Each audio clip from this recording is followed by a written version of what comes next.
جمعیت علماء ہند کے صدر مولانا سید ارشد مدنی نے 18 سال کے بعد ضمانت پر ملزمین کی رہائی کا خیر مقدم کرتے ہوئے کہا ہے کہ ملزمین کے اہل خانہ کے لیے بلا شبہ یہ انتہائی خوشی کی بات ہوگی۔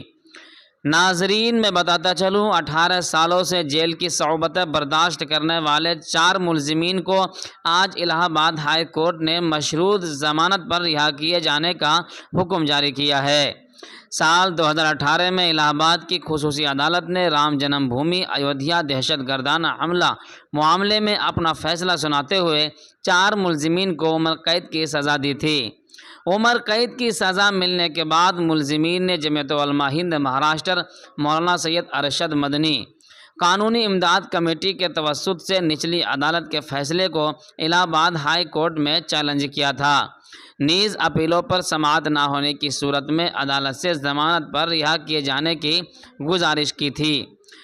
ملزمین ڈاکٹر محمد عرفان صاحب، محمد اسلم اور شکیل احمد نذیر احمد کی ضمانت عرض داشت پر جمعیت علماء ہند کی جانب سے ایڈوکیٹ عارف علی، ایڈوکیٹ سمیع الزماں اور ایڈوکیٹ شہزاد عالم نے بحث کی، جبکہ ملزم محمد نسیم فیروز الدین کی جانب سے ایڈوکیٹ ایم ایس خان نے بحث کی۔ اس طرح ملزم آصف اقبال کی جانب سے ایڈوکیٹ راجو لوچن شکلا نے بحث کی۔ ملزمین ڈاکٹر محمد عرفان، محمد اسلم اور شکیل احمد نذیر احمد کی جانب سے بحث کرتے ہوئے 2 رکنی بینچ کی جسٹس اشونی کمار مشرا اور جسٹس آفتاب حسین رضوی کو ایڈوکیٹ عارف علی نے بتایا کہ ملزمین گزشتہ 18 سالوں سے جیل میں مقید ہیں اور ٹرائل کورٹ کی جانب سے دی گئی عمر قید کی سزاؤں کے خلاف داخل اپیل پر سماعت الالتوا کا شکار ہے، لہذا ملزمین کو مشروط ضمانت پر رہا کیا جائے۔ ایڈوکیٹ عارف علی نے عدالت کو مزید بتایا کہ نچلی عدالت نے کمزور شواہد کی بنیاد پر ملزمین کو مجرم قرار دیا ہے، جبکہ ثبوت و شواہد کا باریک بینی سے مشاہدہ کرنے پر پتہ چلتا ہے کہ ملزمین کا اس واقعے سے کوئی تعلق ہی نہیں تھا، محض شک کی بنیاد پر انہیں گرفتار کیا گیا تھا۔ ایڈوکیٹ عارف علی نے عدالت کو ڈاکٹر عرفان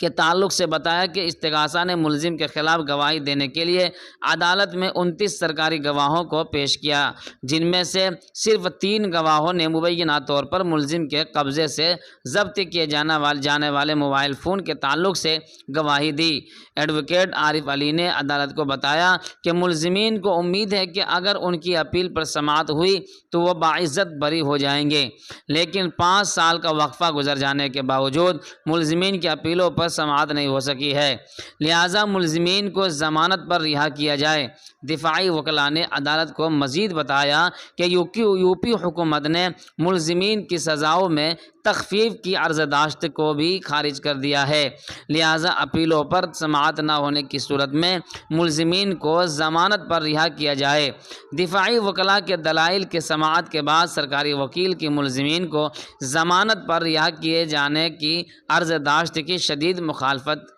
کے باوجود 2 رکنی بینچ نے ملزمین کو ضمانت پر رہا کیے جانے کا حکم جاری کیا ہے۔ واضح ہے کہ سال 2005 میں بابری مسجد رام جنم بھومی کمپلیکس پر حمل ہونے والے دہشت گردانہ حملہ میں متعدد لوگ ہلاک ہوئے تھے، جس میں مبینہ طور پر جیش محمد نامی ممنوعہ تنظیم کے ارکان کے شامل ہونے کی بات کہی گئی تھی۔ حملے کے بعد تحقیقاتی دستوں نے متذکرہ 5 ملزمین کو گرفتار کیا تھا اور ان کے خلاف تضایات ہند کی مختلف دفعات کے تحت مقدمہ قائم کیا تھا۔ اس معاملے میں کل 65 سرکاری گواہوں نے اپنے بیانات قلم بند کرائے، جبکہ 5 گواہ وہ بھی تھے جنہیں عدالت نے طلب کیا تھا۔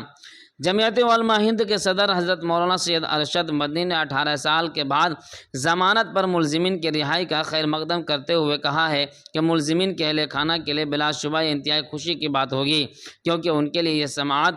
یہ ساعت ایک طویل انتظار کے بعد آئی ہے۔ اس کے ساتھ ہی مولانا مدنی نے اس امر پر سخت مایوسی کا اظہار کیا کہ 18 برس کی طویل مدت گزر جانے کے بعد بھی اس مقدمہ میں اب تک حتمی فیصلہ نہیں آ سکا۔ ٹرائل کورٹ کے فیصلے کو الہ آباد ہائی کورٹ میں چیلنج کیے ہوئے بھی 5 سال گزر چکے ہیں، مگر اپیلوں پر اب تک سماعت نہیں ہو سکی۔ اس سلسلے میں جن 5 لوگوں کو گرفتار کیا گیا تھا ان میں سے 4 کو الہ آباد کے خصوصی عدالت نے 2018 میں عمر قید کی سزا دی تھی۔ چنانچہ یہ کہا جا سکتا ہے کہ جب تک اس پر حتمی فیصلہ کی نوبت آئے گی، ملزمین اپنی پوری زندگی جیل کی سلاخوں کے پیچھے فیصلے کے انتظار میں گزار چکے ہوں گے۔ یوں بھی دیکھا جائے تو 18 برس جیل میں گزار کر یہ لوگ ایک طرح سے عمر قید کی سزا مکمل کر چکے ہیں۔ مولانا مدنی نے کہا ہے کہ یہ کوئی پہلی مثال نہیں ہے، اس طرح کے بیشتر مقدمات میں پولیس اور تفتیشی ایجنسیوں کے ذریعے ہے۔ بے گناہ مسلم نوجوانوں کی زندگیوں کو تباہ کرنے کے لیے طرح طرح کے حیلوں اور بہانوں سے تاخیر کروائی جاتی ہے، مگر افسوس کی بات تو یہ ہے کہ انسانی حقوق کی اس سنگین خلاف ورزی کے خلاف کہیں سے کوئی آواز نہیں اٹھتی، حالانکہ یہ ایک انتہائی سنگین معاملہ ہے۔ دنیا کا کوئی بھی قانون اس بات کی اجازت نہیں دیتا کہ آپ حتمی سزا دیے بغیر کسی ملزم کی پوری زندگی سلاخوں کے پیچھے اس طرح تباہ کر دیں۔ انہوں نے کہا کہ دہشت گردی کے بہت سے معاملوں میں نچلی عدالتوں سے عمر قید اور پھانسی کی سزا پائے جانے کے باوجود اعلیٰ عدالتوں سے بری ہوئے اکشردھام مندر حملہ کا معاملہ اس کی واضح مثال ہے۔ ہم نے اس وقت بھی کہا تھا کہ وہ بے گناہ اور افراد ہیں جن کو دہشت گرد بنا کر جیلوں میں ٹھوس دیا گیا اور جو بعد میں باعزت رہا ہوئے، تو ان کی زندگی کے وہ قیمتی ماہ و سال کون واپس لوٹائے گا جو انہوں نے بے گناہ ہوتے ہوئے بھی جیلوں میں گزارے۔ ہم مسلسل یہ مطالبہ بھی کرتے آئے ہیں کہ اس طرح کے معاملے میں